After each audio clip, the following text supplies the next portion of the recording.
Item ಯಾವುದೇ ಇರಲಿ try ಮಾಡಿ ಆಚಿ ಚಿಕನ್ ಮಸಾಲಾ. ಆಚಿ ಚಿಕನ್ ಮಸಾಲಾ ನಿಮ್ಮಷ್ಟು ಬಿಜೆಪಿ ಅಷ್ಟು ಕೊಡಕ್ ಸಾಧ್ಯ ಇಲ್ಲ ಬಿಡಿ ಸರ್. ಬಿಜೆಪಿ ಅಯ್ಯೋ ನಿಮ್ದು ಕಳೆದ ಬಾರಿ ರೆಕಾರ್ಡ್. ಒಂದ್ ನಿಮಿಷ ಯದುಕುಮಾರ್ ಗೌಡ್ರೆ, ನಿಮ್ಮ ಹತ್ರ ತುಂಬಾ ದುಡ್ಡಿದೆ ಸರ್. ಬಿಜೆಪಿಗೆ ಬರೋ ದೇಣಿಗೆಗಳೇನಾದ್ರೂ ಕಡಿಮೆ ಇದೆಯಾ ನಿಮ್ದು? ಏನಾದ್ರೂ ಕಡಿಮೆ ಇದೆಯಾ? ಇಡೀ ಒಂದು ಏನಿಲ್ಲ ಅಂದ್ರೆ 17 ಜನನ ಹೈಜಾಕ್ ಮಾಡಿ ವಿಶೇಷವಾದಂಥ ವಿಮಾನದಲ್ಲಿ ಕರ್ಕೊಂಡು ಹೋಗಿ 1 ತಿಂಗಳು ಅವ್ರಿಗೆ ಮೋಜು ಮಸ್ತಿ ಜೊತೆಗೆ ಅವ್ರನ್ನ ಇಟ್ಕೊಂಡು ಅವ್ರನ್ನ ಸುಖವಾಗಿ ಎಲ್ಲ ರೀತಿಯಲ್ಲಿ ಸಾಕಿ ಬೆಳೆಸಿ ಮತ್ತೆ ವಿಶೇಷ ವಿಮಾನದಲ್ಲಿ ಕರ್ಕೊಂಡು ಬಂದು ಸ್ಪೀಕರ್ಗೆ ರಾಜೀನಾಮೆ ಕೊಡಿಸಿ ಮತ್ತೆ ಎಲೆಕ್ಷನ್ ಮಾಡಿ ಎಲೆಕ್ಷನಲ್ಲಿ ಮತ್ತೆ ದುಡ್ಡು ಖರ್ಚು ಮಾಡಿ ಮತ್ತೆ ಅವ್ರನ್ನ ಶಾಸಕರನ್ನಾಗಿ ಮಾಡಿ ಸರ್ಕಾರ ನಡೆಸಿದಂತಹ ಶ್ರೀಮಂತರು ನೀವು. ಪಾಪ ಕಾಂಗ್ರೆಸ್ ಅವ್ರ ಬಗ್ಗೆ ಮಾತಾಡೋ ನೈತಿಕತೆ ನಿಮಗಿಲ್ಲ ಬಿಡಿ. ಕಡಿಮೆ ಬಡ್ಡಿ ದರದಲ್ಲಿ ಸಾಲಗಳನ್ನ ಕೊಡಬೇಕು ಲೇಡೀಸ್ಗೆ, ಸೊ ದಟ್ ಅವರೇ ಒಂದು ಏನಾದ್ರು ಒಂದು ಹೋಟೆಲ್, ಒಂದು ಸಣ್ಣ ಉದ್ಯಮನೋ, ಹಪ್ಪಳ ಮಾಡೋದು, ಒಂದು ಇಂಡಸ್ಟ್ರಿನ ಏನೋ ಅವ್ರು ಮಾಡ್ಕೊಳ್ತಾರೆ. ಕೂಡ ಮಾಡಬೇಕು ಮೇಡಮ್. ಬಹಳಷ್ಟು ಸ್ವಸಹಾಯ ಸಂಘಗಳಲ್ಲಿ ಎಷ್ಟು ಜನರಿಗೆ ಮೋಸ ಮಾಡಿದ್ದಾರೆ ಅಂತ ನೋಡ್ಬೇಕು. ಈ ಸ್ವಸಹಾಯ ಸಂಘಗಳು ನಾನು ಎಲ್ಲ ಹೇಳ್ತಾ ಇಲ್ಲ ಮೇಡಮ್. ಕೆಲವರು ಯಾರೊಬ್ರು ಹೆಡ್ ಇರ್ತಾರೆ, ಸುಮ್ನೆ ಸದಸ್ಯರ ಮೇಲೆ ಲೋನ್ ತಗೊಂಡ್ಬಿಡ್ತಾರೆ, ತಗೊಂಡು ಬ್ಯಾಂಕಲ್ಲಿ ಇವಾಗ ನೀವು ಲೋನ್ ಕೊಟ್ಟಾಗ ಡಾಕ್ಯುಮೆಂಟ್ಸ್ ಎಷ್ಟು ಸ್ಕ್ರೂಟ್ನಿ ಮಾಡ್ತಾರೆ. ಆತರ ಮಾಡ್ಬೇಕು, ಮಾಡಿ ಅವ್ರನ್ನ ಸಬಲೀಕರಣ ಮಾಡ್ಬೇಕು. ಅದು ಬಿಟ್ಬಿಟ್ಟು ನನ್ಗೇನು ಈ ಸೀರೆ ಕೊಡೋದು ಇದೆಲ್ಲ ಒಳ್ಳೇದು ಅಂತ ಅನ್ಸೋದೇ ಇಲ್ಲ. No no, it's not good. See ಅವ್ರ ಜೀವನಕ್ಕೆ ಏನ್ ಬೇಕು ಅದು ಮಾಡ್ಕೊಡ್ಬೇಕು. ಆವಾಗ ನಮ್ಮ ಜೀವನ ಇಂಥವ್ರಿಂದ ಆಯ್ತು ಅಂತ ಅನ್ನೋದು. ಮೇಡಮ್, ನಮಗೂ ನಿಮಗೂ ಸೀರೆಗಳು ಬೀರು ತುಂಬಿ ತುಳುಕ್ತಾ ಇರ್ತವೆ. ನಮ್ಗೇನು ಎಷ್ಟು ಸೀರೆ ಇದಾವೆ ಲೆಕ್ಕ ಇರಲ್ಲ. ಒಂದು ನಿಮಿಷ, ಉದಾಹರಣೆಗೆ ನಮ್ಮ ಮನೆಗಳಲ್ಲಿ ಕೆಲಸ ಮಾಡಕ್ ಬರುವಂತಹ ನಮ್ಮ ಯಾರು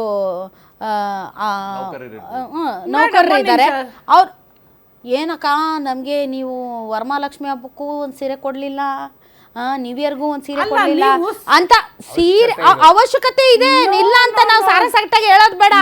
ಅವಶ್ಯಕತೆ ನಮ್ಮ ನಿಲುವು ಇಷ್ಟೇ.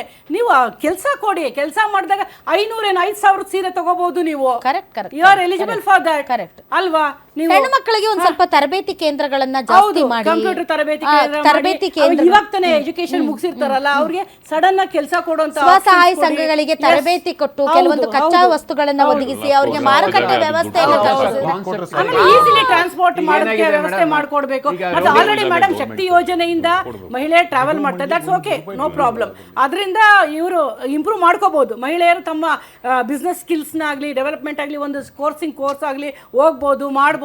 ಇದನ್ನೆಲ್ಲ ಮಾಡಬೇಕು ಅಂತಂದ್ರೆ ರಾಜ್ಯ ಸರ್ಕಾರ ಒಂದು ಕಠಿಣವಾದ ನಿರ್ಧಾರ ತಗೊಂಡು ಅವ್ರನ್ನ ಆಯ್ಕೆ ಮಾಡ್ಕೋಬೇಕು. ಯಾರ್ಯಾರು ಇದ್ರಲ್ಲಿ ಇದ್ದಾರೆ ಅವ್ರಿಗೆಲ್ಲ ಗುರ್ತಿಸಿ, ಪ್ರತಿಯೊಂದು ಗ್ರಾಮದಲ್ಲೂ ಗುರ್ತಿಸಿ ಅವ್ರಿಗೆ ಕೆಲಸ ಕೊಡ್ಲೇಬೇಕು. ಆಮೇಲೆ ಈ ವಿಧವಾ ವೇತನ ಕೂಡ ಸ್ವಲ್ಪ ಜಾಸ್ತಿ ಮಾಡಿ ಅನ್ನುವಂತ ಬೇಡಿಕೆ ಇದೆ. ಯಾಕೆ ಬೆಲೆ ಏರಿಕೆ ಜಾಸ್ತಿ ಆಗ್ತಾ ಇದೆ, ಆರೋಗ್ಯದ ವೆಚ್ಚ ಜಾಸ್ತಿ ಆಗ್ತಾ ಇದೆ. ಒಂಟಿ ಮಹಿಳೆಯರು ನೋಡಿ, ನಾವು ಅಂತೀವಲ್ಲ ಈ ಅನ್ನಭಾಗ್ಯ ಯೋಜನೆ ಅಡಿಯಲ್ಲಿ, ನೀವು ಹೋಗಿ ನೋಡಿ ಅಲ್ಲಿ ಒಂದು ಸ್ವಲ್ಪ ಅಲ್ಲಿ ಇದು ಕೊಡ್ತಾ ಇರ್ತಾರಲ್ಲ ಅಕ್ಕಿ. ಬಹಳ ಜನ ಒಂಟಿ ಮಹಿಳೆಯರು, ವಯಸ್ಸಾದವರು, ಗಂಡ ಮತ್ತು ಮಕ್ಕಳಿಂದ ದೂರ ಆದಂಥವ್ರು ಬಹಳ ಜನ ಬ್ಯಾಗ್ಗಳನ್ನ ಹಿಡ್ಕೊಂಡು ನಿಂತಿರ್ತಾರೆ. ಅಂಥವ್ರನ್ನ ನೋಡಿದಾಗ ಒಂದು ಒಳ್ಳೆ ಯೋಜನೆ ಅಂತ ಅನ್ಸುತ್ತೆ, ತುಂಬಾ ಹೃದಯದಿಂದ.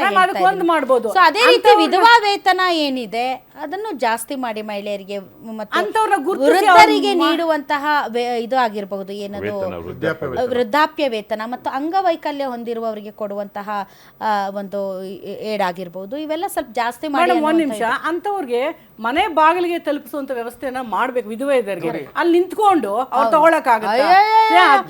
ರೇಷನ್ ಅಂಗಡಿಗಳಲ್ಲಿರೋರು ದರ್ಪ ದೌಲತ್ತು ನೋಡ್ಬೇಕು, ತಮ್ಮನೆ ಆಸ್ತಿ ಮರ್ಯಾದೆ ಇಲ್ದಂಗೆ ಮಾತಾಡೋದು ರೇಷನ್ ಅಂಗಡಿಗಳಲ್ಲಿ. ನಿಮ್ಗೆ ಗೊತ್ತಿಲ್ಲ, ಇದು ಒಂದ್ ಚಾನಲ್ ಅಲ್ಲಿ ಕುತ್ಕೊಂಡು ಈ ಅಮ್ಮಂಗೇನ್ ಬೇರೆ ಕೆಲಸ ಇಲ್ವೋ ಇದ್ರ ಬಗ್ಗೆ?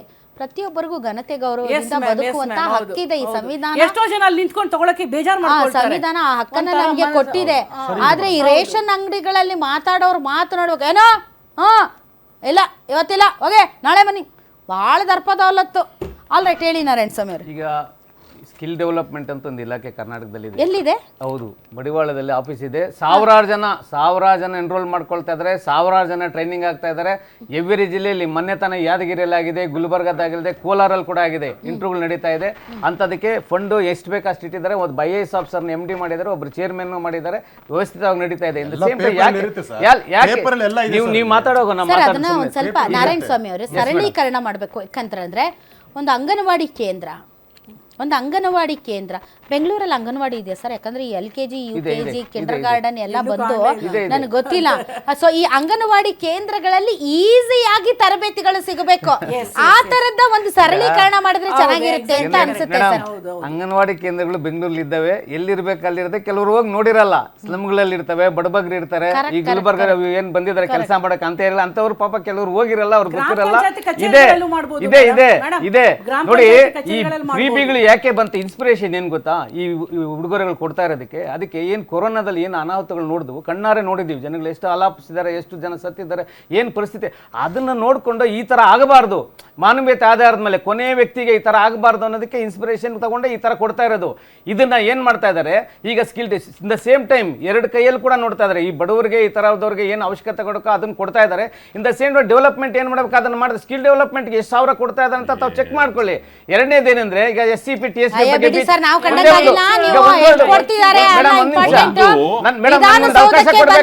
ಮುಖ್ಯಮಂತ್ರಿಗಳು ವಿಧಾನಸೌಧಕ್ಕೆ ಆಗಮಿಸಿದ್ದಾರೆ. ಬಜೆಟ್ ಪ್ರತಿ ಇರುವಂತ ಸುಟ್ಕೇಸ್ ಅನ್ನ ಹಿಡ್ಕೊಂಡು ಸಿದ್ದರಾಮಯ್ಯನವರು ವಿಧಾನಸೌಧಕ್ಕೆ ಆಗಮಿಸಿದ್ದಾರೆ.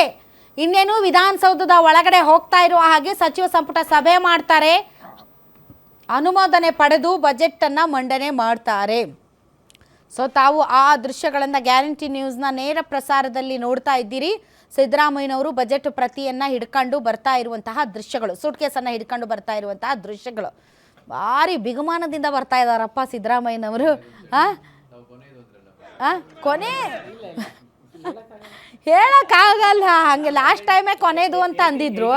Lucky number mostly 18 lucky number. 9 ಆದ್ಮೇಲೆ 18 ಮುಗಿಸ್ಬಿಡ್ತಾರ. 18 ಅಂದ್ರೆ 9, 18 ಅಂದ್ರೆ 9 ಮಂಡಿಸಿದ್ರೆ ದಾಖಲೆ ಮುಡ್ದಂಗೆ ವಜುಬೈವಲ್ಲದು. ಘೋಷಣೆ ಮಾಡಿದೆ ಅದೆಲ್ಲ ಮಾಡ್ಬಿಟ್ಟು ಎರಡು ಹೊಸ ಇಶ್ಯೂಸ್ ಈ ಬಜೆಟ್ ಅಡ್ರೆಸ್ ಮಾಡುತ್ತೆ ಅಂತ ತಿಳ್ಕೊಂಡಿದ್ದೀನಿ. ಒಂದು, ರೀಜನಲ್ ಇಂಬ್ಯಾಲೆನ್ಸಸ್ ರಿಪೋರ್ಟ್ ಗೌರ್ಮೆಂಟ್ ಮುಂದೆ ಇದೆ. 172 ತಾಲೂಕುಗಳಿಗೆ ಅತಿ ಹಿಂದುಳಿದ, ಮೊದಲಿಗಿಂತ ಹಿಂದುಳಿದಿದ್ದಾವೆ ಉತ್ತರ ಕರ್ನಾಟಕದವು ಅಂತೇಳಿ ಗೋವಿಂದರಾಜ್ ಕಮಿಟಿ ರಿಪೋರ್ಟು ಸರ್ಕಾರಕ್ಕೆ ಸೇರಿದೆ. ಅದು ಡೆಫಿನೆಟ್ಲಿ ಅದನ್ನು ಅಡ್ರೆಸ್ ಮಾಡಲಿಲ್ಲ ಅಂದರೆ ಈ ಬಜೆಟಿಗೆ ವ್ಯಾಲ್ಯೂ ಇಲ್ಲ ಅಂತ. ಅದನ್ನು ಅಡ್ರೆಸ್ ಮಾಡಲೇಬೇಕು. ಆ ತಾಲೂಕುಗಳಿಗೆ ಏನು ಮಾಡಬೇಕು ಅಂತ ಒಂದು ಪ್ಯಾಕೇಜ್ ಅನೌನ್ಸ್ ಮಾಡಬೇಕು ಏನು ಎತ್ತ ಅಂತ. ಎರಡನೇದು ಜನ್ಜಿ ಬಗ್ಗೆ ಡಿಸ್ಕಷನ್ ಆಯ್ತು ಸರ್. ಅದರಲ್ಲಿ ನಾನು ಒಂದು ಸ್ವಲ್ಪ ನನ್ನ ಸ್ವಾರ್ಥನೂ ಇದೆ ಸರ್. ನಮ್ಮ ಜೋಯಿಡಾ ತಾಲೂಕಲ್ಲಿ ಸರ್ ಮೊನ್ನೆ ಒಬ್ಬ ಗರ್ಭಿಣಿ ಹೆಣ್ಮಗಳು ಸರ್, ಗರ್ಭಿಣಿ ಹೆಣ್ಮಗಳು ಡೆಲಿವರಿಗೆ ಅಂತ ಕರ್ಕೊಂಡು ಹೋಗಾಗ ತಾಯಿ ಮಗು ಇಬ್ರು ಸತ್ತೋದ್ರು ಸರ್. ಯಾಕೆ ಹೇಳಿ? ಹಾಸ್ಪಿಟಲ್ಸ್ ಇಲ್ಲ. ಹಳ್ಳ ದಾಟಬೇಕಾದ್ರೆ ಹಿಂಗೆ ಹೈಯೆಸ್ಟ್ ಆಕ್ಸಿಡೆಂಟ್ಸ್ಗಳು ನಡೆಯೋದು ನಮ್ಮ ಅಂಕೋಲಾ, ಗೋಕರ್ಣ, ಮುರುಡೇಶ್ವರ,